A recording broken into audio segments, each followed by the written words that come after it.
Hey, what's going on, guys? I'm going to talk to you today about what I believe is the thoroughly ridiculous measures that Joe Biden is taking at his inauguration, okay?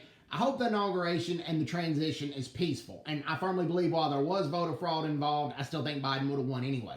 Many people may disagree with me on that, but I think he would have, because Trump, while Trump did a lot of good things as president, and the economy was really good under Trump, and I voted for Trump twice, Trump made too many enemies, and he pissed a lot of people off. That's not the main part of this video, though. The other part, what I'm going to talk about is Joe Biden has called for the inauguration after what happened on the Capitol building. And what happened in the Capitol building was a disgrace. And what needed to happen is they needed to call the National Guard of the entire Northeast and Southeast to add in the assistance of the inauguration. Not all 50 U.S. states, including Alaska and Hawaii, that are going to be paid by federal tax dollars, by the way, to go over there and for the inauguration. This is the most amount of troops that the United States has had in any presidential inauguration. In 1864, when the Civil War was raging and Abraham Lincoln won the presidency against Peace Democrat George McClellan, at Abraham Lincoln's re-inauguration, because he won for another 4-year term, there was not this much security, and Virginia was just on the other side of the Potomac, and Virginia was on the side of the Confederacy, which was an enemy to the United States at the time. And there was not that much security.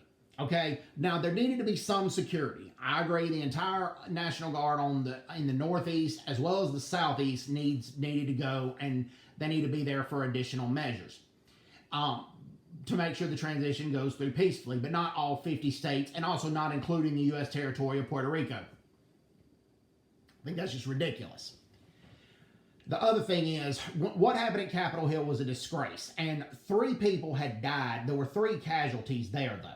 And while that was a disgrace and what happened, Washington, D.C. is slowly but steadily becoming the murder capital of the United States, surpassing Chicago almost. And nobody's calling the National Guard in to try to enforce the murders that are happening outside the Capitol area in the inner city of Washington, D.C. And props to Tucker Carlson for reporting on all this. Okay, we talked about that. The other thing that I'm going to talk about is the FBI offered assistance to the Capitol Police when the pro-Trump protests were happening, when the Capitol building was stormed. The FBI offered their assistance, and the Capitol Police denied it. The Capitol Police said no, that they didn't think it was necessary. Also, the Capitol Police made a tactical error. They made a tactical error keying in on one protester and then leaving the Capitol building wide open. They made a tactical error. And everybody makes mistakes. I'm not saying that. But what I am saying is this. All 50 states of the National Guard did not need to be nationalized for this to go to Washington, D.C. to guard President Biden's inauguration, particularly since when the inauguration is going to largely be virtual. Now, some states needed to be activated and go, but not all 50 of them. Okay?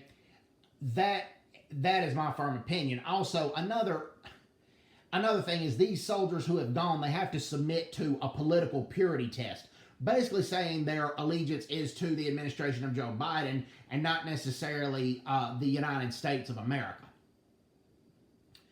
And that is just utterly ridiculous. So basically that's what's transpiring right now.